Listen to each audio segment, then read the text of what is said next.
Après le journal, nous retrouvons nos invités Pasteur Komi Edo, Robert Kosigan Akete et Emmanuel Vivien. Tommy, pour la suite de cette émission, nous prenons la direction du Niger. À présent, retour à Niamey de l'ex-premier ministre Hama Amadou. Hama Amadou, une grande figure de la politique nigérienne, de l'opposition, surtout ces dernières années. Il est rentré au pays ce 12 septembre à travers l'Algérie. Il était en exil en France, fondateur du parti Mouvement démocratique nigérien pour une fédération africaine moderne, Faloumana. Il était en exil depuis 2 ans et demi en France, où il avait été évacué pour des raisons de santé. Il n'est plus rentré au pays. Finalement, il est rentré dans cette affaire de transition pour, dit-il, participer à l'effort de remobilisation dans la foulée des annonces.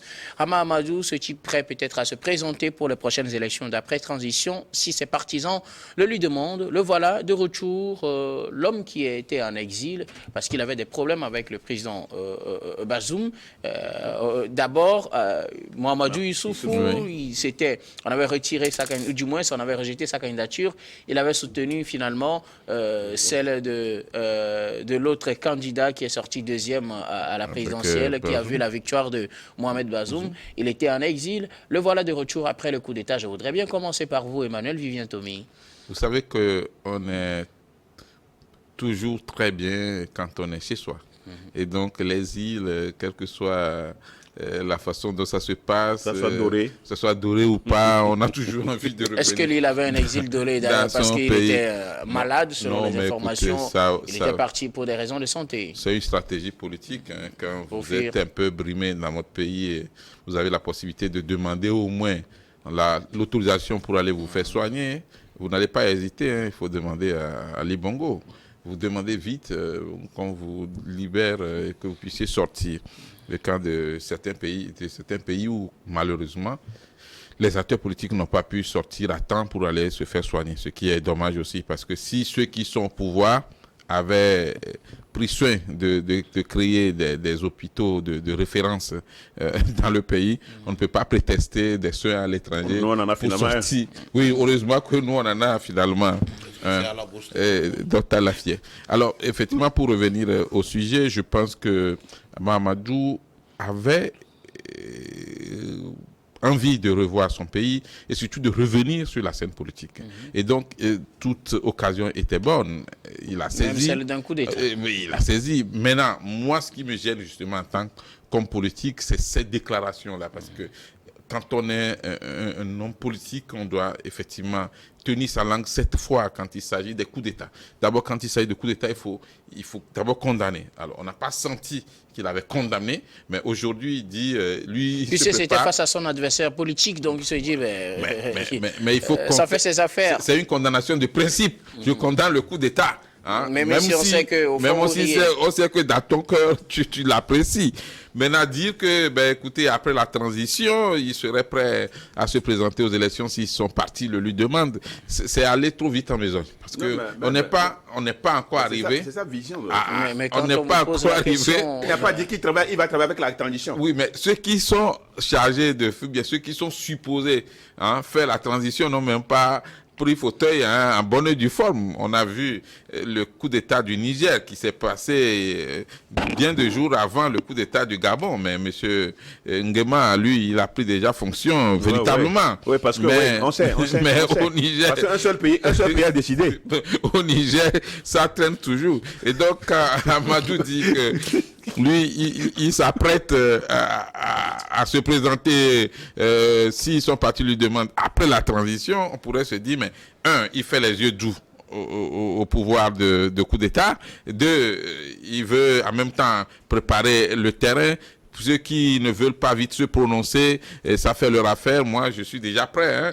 Bon, écoutez, on verra aussi peut-être dans les jours à venir comment ces relations vont aller avec la junte au pouvoir. Donc, on sent que le monsieur, il a décidé de collaborer avec la junte au pouvoir, tout simplement parce que cette junte a tenté de déposer son pire ennemi qui est Bazoum aujourd'hui. Donc je pense que c'est dommage puisque il devrait condamner d'abord le coup d'État et après dire, mais bon, écoutez, allons vite à une transition qui va finir, qui va aboutir par les élections, et parler maintenant des élections. Mais quand il parle en même temps des élections et de l'après-transition, on se dit, mais il est pressé. On est en train de suivre l'actualité au Niger.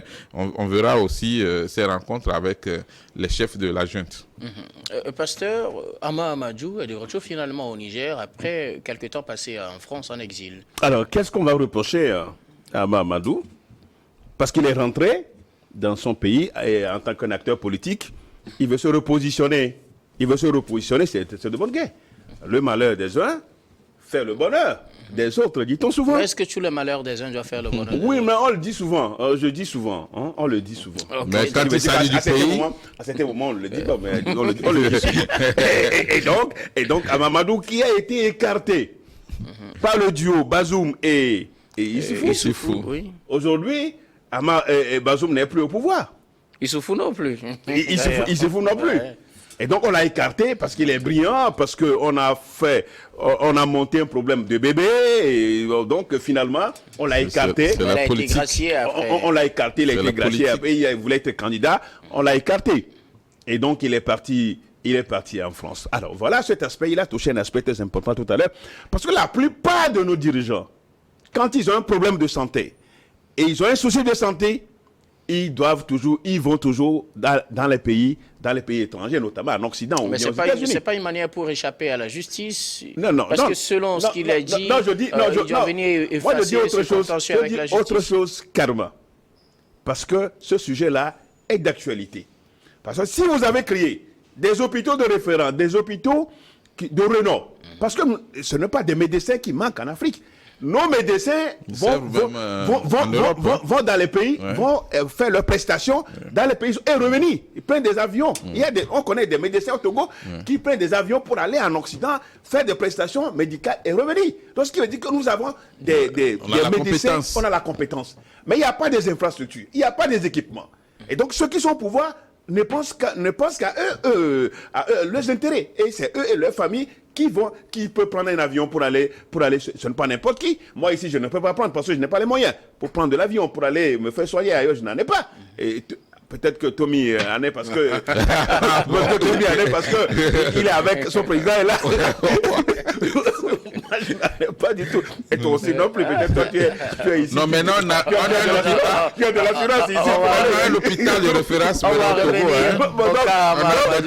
Togo. Voilà la situation qu'on présente. Et donc, je crois qu'on ne doit rien reprocher à Mahamadou, qui a jugé de rentrer, qui a été injustement écarté du pays.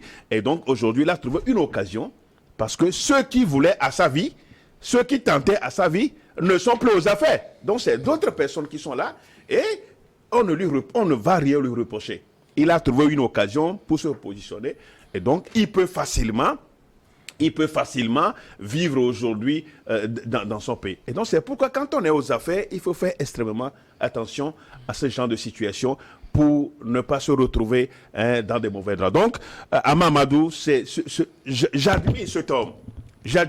Il n'a pas condamné le coup d'État. On ne va pas lui reprocher. Lui-même, il a été victime de coup d'État. Il a été victime. Parce que le fait qu'on l'a écarté injustement, c'était un coup d'État qui ne disait pas son nom. Coup d'État politique alors. Je croyais que vous alliez donner un cours d'histoire que je ne connaissais pas, mais si c'est ça que vous avez fait. C'est important de savoir ça. Il a été victime. Et aujourd'hui, il se frotte les mains, il rentre chez lui. Donc, il ne peut qu'accompagner cette dynamique aujourd'hui qui a écarté ses prédécesseurs. Et ça, on ne lui reproche rien. Il ne faut pas oublier qu'il a négocié avec la junte avant de revenir. S'il n'y avait pas eu de négociations, il qu'est-ce que tu veux qu'il fasse? Même s'il n'a pas négocié. Mais la junte a ouvert les vannes pour que les gens reviennent. Le Premier ministre l'a dit, on l'a appelé pour participer à l'effort de mobilisation pour cette transition. Mais ça, ce sont les discours. Et c'est tout à fait normal qu'on le fasse. Parce que dès que vous voyez par exemple ce qui se passe au Gabon, parce que vous l'avez évoqué tout à l'heure, juste parce que la France a donné sa bénédiction au coup d'État du Gabon. Donc, ceux qui sont au pouvoir ne sont pas des potistes. on les appelle présidents de la transition. Mais dans les autres pays, au Niger, au Mali, au Burkina, c'est des putschistes. Donc ceux qui sont là au Gabon ne sont pas du tout Ils sont présidents de la transition. L'ambassadeur de France au Gabon est allé rencontrer le président. Le président de la transition au Gabon.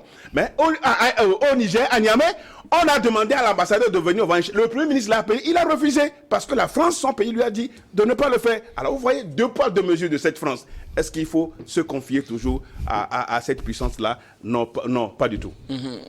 Robert Kosigan Keté, l'ex-premier ministre Hama Amadou, est de retour au Niger. Il est passé par l'Algérie. Il a atterri ce 12 septembre. Il compte en tout cas rester dans l'arène politique et se présenter d'ailleurs à la prochaine présidentielle après la transition si sa base politique le lui demande.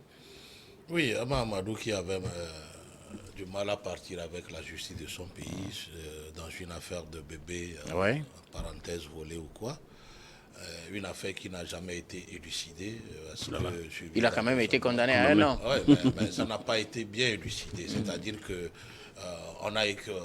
on nous a tenu informés de la condamnation. On ne lui a pas permis de se défendre, on n'a pas permis de se défendre. Et voilà, qu'on entende un peu sa plaidoirie, qu'il donne ses raisons, ses motivations. Voilà. Il n'a jamais eu l'occasion. Il a été emprisonné, parfois condamné, après évacuation sur la France et tout. Mais dès qu'il y a eu coup d'État, quand vous le suivez bien, il a d'abord, depuis la France, il a commencé par alors s'en prendre à la France, et après, vous avez suivi qu'il est descendu en Algérie, Algérie qui supporte entre griffes alors les putschistes et qui demande à ce que... Pas qui supporte les putschistes, mais qui ne veut pas qu'il y ait intervention militaire. Non, il ne veut pas d'intervention militaire. Dire qu'on ne veut pas une intervention militaire ne veut pas dire qu'on supporte. Ils les soutiennent et les défendent. Ils les imposent même à la CEDEAO, l'Algérie. Voilà, au nom d'une certaine paix sécurité. Est-ce que l'Algérie a tort? Disons l'Algérie a tort? Simple. Voilà. Et en tout cas, c'est votre lecture, on vous l'accorde. Vous allez constater qu'il est descendu par l'Algérie, qui est ami à la junte, voilà, et puis il a eu le visa, c'est-à-dire que le oui, alors... elle a emporté sur le nom. Ouais, le oui, comme dans un référendum. Et puis, alors, les nouvelles autorités du Niger ont dit, OK, rentre. Et quand il est rentré, il a dit, OK, il va se reposer d'abord, il va finir avec cette affaire de justice, et il va travailler à ce que, voilà, tout puisse marcher. Alors, tout de suite, il a pris sa revanche sur le gouvernement de Issifou et le gouvernement de Bazoum, parce que Issifou aussi ne lui a pas permis alors d'aller aux élections avec lui, et de même avec Bazoum. Donc moi j'ai dit, s'il va venir, et tel qu'il a dit, finir avec alors cette accusation, c'est-à-dire avec ses affaires judiciaires, finir vraiment avec ses affaires judiciaires pour que, voilà, il ne fasse pas comme les autres politiques qui veulent toujours se cacher sous ce manteau de politiciens d'opposition pour que, voilà, il n'y ait pas justice comme quelqu'un le fait ailleurs et qui veut brûler tout un pays à cause de ces déboires avec la justice. Moi, je dis, je le salue. Maintenant, il ne va pas rester à la maison, on va lui tendre le pouvoir. Le pouvoir est là, tout est remis à zéro. S'il peut se battre pour que, voilà, ces militaires... Attention, le pouvoir avec l'armée. Non, ce qui est sûr... oui, aujourd'hui, tout le monde est mis au carreau. Soit le parti politique de Issifou, l'opposition, le pouvoir, voilà. Tous les partis politiques ont toute la chance aujourd'hui, s'ils se battent bien, de reprendre le pouvoir après cette transition. Donc moi, j'ai dit... le fait qu'ils se mettent dans cette posture, d'aller finir avec ces problèmes avec la justice et entamer la politique, moi j'ai dit c'est déjà bon. Maintenant, si la justice le blanchit, alors il a carte blanche. Il est nigérien, il peut défendre alors son projet de société. Et si les Nigériens le portent au pouvoir, pourquoi pas diriger le pays. Voilà. Emmanuel Vivien, Tommy, quel regard portez-vous sur cette attitude politique surtout de Hama Amadou qui se positionne déjà pour l'après-transition, même si on sait que pour le moment la transition a toujours du mal à décoller vis-à-vis de la communauté internationale? Il faut dire d'abord qu'il a dû négocier, très dur, parce que vous savez, au-delà des discours qui disent tous les opposants peuvent revenir, tous ceux qui sont en exil peuvent revenir, si tu es un acteur politique, si tu ne négocies pas, si vous ne signez pas d'accord, ce serait difficile parce que là, franchement, pour une junte au pouvoir, il faut s'entendre sur les termes. Ensuite, ce serait pas bon trop dire que de parler d'une collaboration prochaine entre la junte et M. Ama Amadou. Alors dans ce sens, sera-t-il utile pour l'avenir peut-être pour recalmer les tensions entre la CEDEAO et le Niger? Justement, puisque là on a fait appel à Lamine Zen qui était aussi du système qui est revenu. Voilà Ama Amadou qui était aussi du système qui est revenu. Est-ce que les deux mis ensemble peuvent aider le Niger? Vous savez, quand il y a de ces problèmes dans les pays, la communauté internationale, entre guillemets, joue toutes les cartes.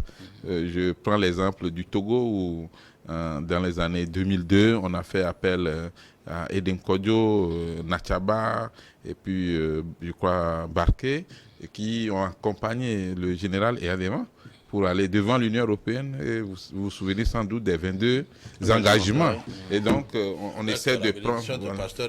On essaie de prendre effectivement des acteurs politiques pour les mettre dans la balance, pour pouvoir amadouer un peu la junte et puis être une sorte de passerelle avec la communauté internationale, notamment la CEDEAO. Donc aujourd'hui, il va jouir aussi de ses cartes de visite, de son carnet d'adresse pour pouvoir essayer de dire, mais écoutez, on a déjà fait un coup d'État dans notre pays, mais le nécessaire, c'est que le pays puisse avancer. Mais en même temps aussi, il est en train de faire une sorte de pré-campagne, puisqu'il a dévancé les autres en disant, après la transition, je pourrais éventuellement être candidat. Donc, finalement, la junte aussi pourrait l'aider. On sait comment ça se passe. Ne vient pas au pouvoir qui veut parce qu'il est candidat. Il faut quand même avoir le soutien qu'il faut à certains niveaux, notamment au niveau de l'armée, même si ce n'est pas dit ouvertement, mais on sait que bon, si l'armée ne te supporte pas d'une manière ou d'une autre, c'est difficile pour toi de venir vers le fauteuil présidentiel. Donc aujourd'hui, lui, il est déjà en pré-campagne et il veut se positionner. Il veut aussi faire, je ne sais pas, dévancer les autres acteurs, surtout de l'opposition, ou du moins ceux qui ne sont pas dans les bonnes grâces de l'ancien président Bazoum. Le plus important aujourd'hui pour lui, c'est d'arriver à rassurer les concitoyens nigériens et qui n'est pas là pour suivre les ordres de la junte au pouvoir, mais qu'il veut vraiment revenir au processus démocratique parce que, quel que soit le cas, le coup d'État ne fait pas avancer la démocratie en Afrique. Merci beaucoup. Robert Kosigan-Akwete, quel pourrait être l'accord de Ama Amadou aujourd'hui dans le processus de rétablissement, je dirais, des relations entre la CEDEAO et le Niger? Oh, il n'a pas beaucoup de cartes à jouer. Il a plus de cartes à jouer avec les autorités actuelles du Niger, ne serait-ce que pour pouvoir bénéficier de leur grâce et que peut-être ils soient mis peut-être en avant ou que les autorités lui fassent confiance pour gérer le pays après eux, justement pour couvrir peut-être les gaffes qu'ils auraient commis. Donc moi j'ai dit aujourd'hui, il a plus à travailler avec les autorités actuelles que la CEDEAO. La CEDEAO a posé un certain nombre de conditions. Suicidaires? Non, vous savez, aujourd'hui on ne peut jamais valider comme une lettre à la poste un coup d'État. Il faut quand même durcir un peu l'acceptation. Ce qui est sûr, on va aller peut-être à une transition très prochainement à cause des Nigériens qui en souffrent. Qui souffrent de ces... Non seulement des Nigériens, des Béninois aussi. Que tout le monde, l'espace même le Togo et tout. Le Togo et tout. Les transporteurs, les transitaires et tout de ce pays, voilà, souffrent. Donc moi j'ai dit, Ama Amadou a plus à travailler avec les autorités actuelles qu'avec les autorités, avec les chefs d'État de la CEDEAO. Merci beaucoup à vous. Nous allons marquer une nouvelle pause, puis on vous retrouve pour la dernière partie de cette émission que nous allons consacrer au Togo.